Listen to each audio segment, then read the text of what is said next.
Entertainment Tonight, the most watched entertainment news program in the world. Michael Jackson. If you think you've seen it all, think again. The lost song, the plastic surgery, the health scares, and embarrassing moments. If we go out together and a bunch of girls start following me, let's hear what you say to them to make them go away. Plus, the rare interview from when he was just a teenager. Well, sometimes Randy just goes in my closet and just takes my stuff out. Michael, the romantic. To find the right person and to go off somewhere for a lifetime. And what first wife Lisa Marie Presley has to say. How bad was it when you guys finally said this isn't going to work? It was like DEFCON 2. Michael rushed to the hospital, his skin disorder, and what his mom told us about his ever-changing face. He's had his nose done several times. Michael in trouble. Don't treat me like a criminal, because I am innocent. The allegations, the lawsuits, and the controversial video where Michael fights back. On the road with Michael for 30 years of hits. Backstage, behind the scenes, the rare footage you didn't see on the network specials.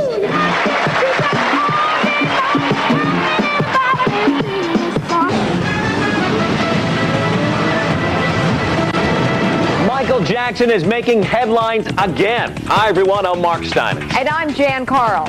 Just when you thought you knew everything about Michael, E.T. has uncovered rare footage and interviews with the superstar that shed new light on his amazing life.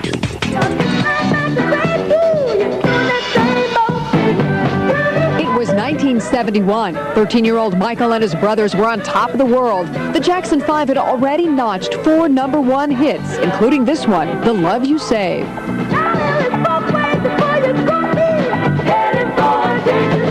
Rolling Stone magazine's Anthony DeCurtis remembers that while all of the brothers clearly had talent, it was Michael who stood out. Michael, from the very start, was a superstar. You know, on stage with the Jackson 5, you just couldn't take your eyes off Michael, and he was a delight.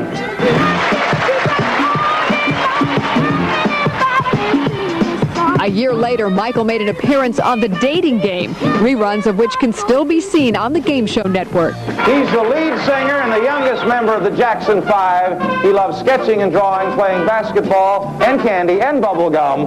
Please join me in a special dating game welcome for a fine young man, Michael Jackson.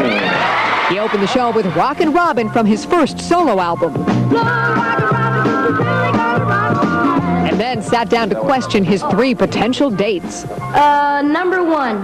Whenever I go out, girls are always following me. If we go out together and a bunch of girls start following me, let's hear what you say to them to make them go away. Get away from him. He's mine, not yours. So who did he choose? Number 1. Number 1.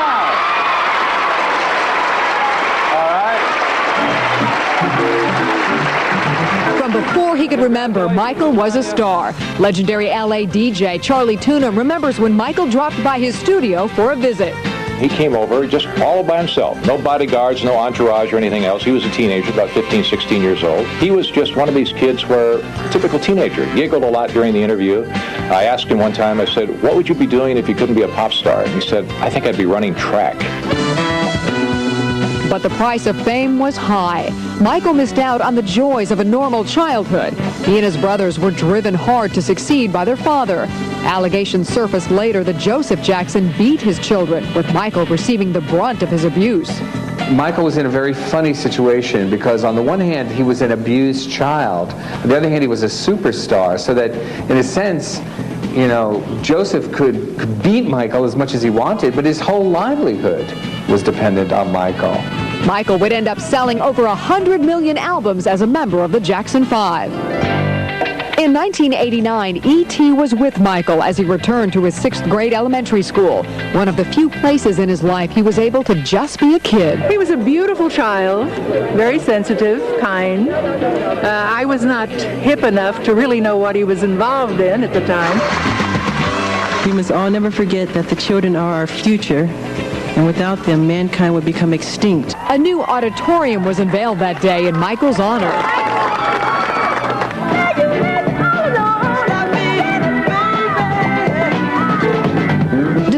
problems that would plague him later in life, his days spent with the Jackson 5 made an unforgettable mark on rock and roll history. Now, Mark, believe it or not, before they called themselves the Jackson 5, an early name for the group was Ripples and Waves plus Michael. Can't imagine why they changed that. Well, in 1994, Michael shocked the world when he married the daughter of Elvis, Lisa Marie Presley. Now, some thought it was more of a business partnership than a marriage, but Lisa Marie told me that, at least in the beginning, the love was real.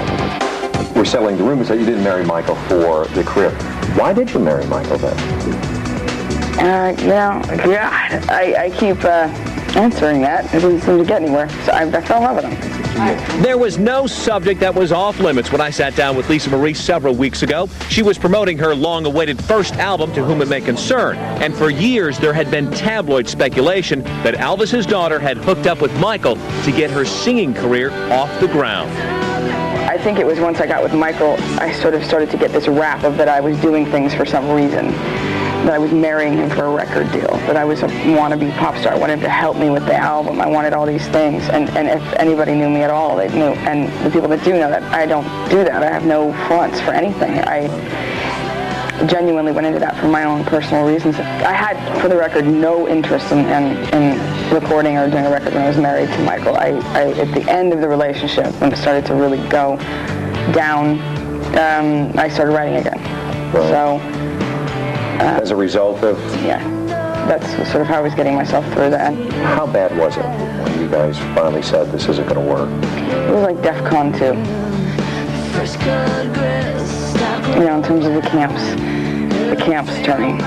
You know, it was like this, it was bad. It was very stressful. Lisa Marie and Michael had known each other for years. That friendship turned to love. And though there was much speculation, Lisa Marie says the couple did indeed have a sexual relationship. But the union was not to last. A little less than 2 years after they tied the knot, the couple had separated and had filed for divorce. I got caught up in his world and his life. What about the idea of him? Probably the idea of him. Right. Probably some delusional idea that we could save the world together and we could be, you know, we were similar or compatible. It was not somebody that was going to be squashed by me, by my celebrity or my garbage that comes with me. As to Lisa Marie divulging details of their relationship, Michael's reps issued this statement, quote, Michael Jackson wishes Lisa Marie all the best in the world. However, as to comment on anything to do with their marriage, as a gentleman, Michael prefers not to respond. When you read that or you heard that, what was your reaction? I think, you know, what I think about that is I think he did sometimes talk about it. I mean, he's done interviews where he didn't want me to talk about it. Debbie Rowe, Michael's second ex-wife and mother to 2 of his children, had been tight-lipped about her ex until Martin Bashir's recent documentary. Debbie felt the show painted an unfair portrait and stepped in to defend her former spouse on Michael's own TV counterattack. The two became acquainted when Debbie was a nurse for Michael's dermatologist. They married in late 1996. She was reportedly 6 months pregnant at the time of the wedding. The couple filed for divorce in October of 1999. Coming up next, Michael's famous friends.